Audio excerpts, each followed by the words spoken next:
कोल्हापुरी चप्पल आता इटलीला निघाली। कोल्हापुरातील कारागीर राजेंद्र शिंदे यांनी ही कोल्हापुरी चप्पल तयार केली आहे। या चप्पलेचं वैशिष्ट्य म्हणजे या दोनही चप्पलांचं वजन 121 ग्रॅम आहे। इटलीच्या एका व्यक्तीने या चप्पलांची ऑर्डर दिली आणि तब्बल 51,000 रुपयांना ही चप्पल इटलीतील व्यक्तीने खरेदी केली आहे।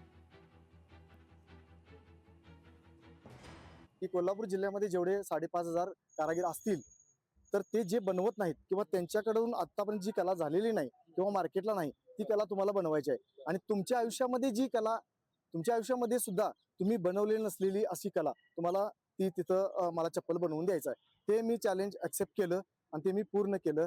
आणि ह्या चप्पलचा अजिबात मोल नाही, कारण मी माझा जीव ओतून माझी सर्व कला पणाला लावून चप्पल केलेला आहे आणि ते चप्पल वैशिष्ट्यपूर्ण असं झालेलं आहे।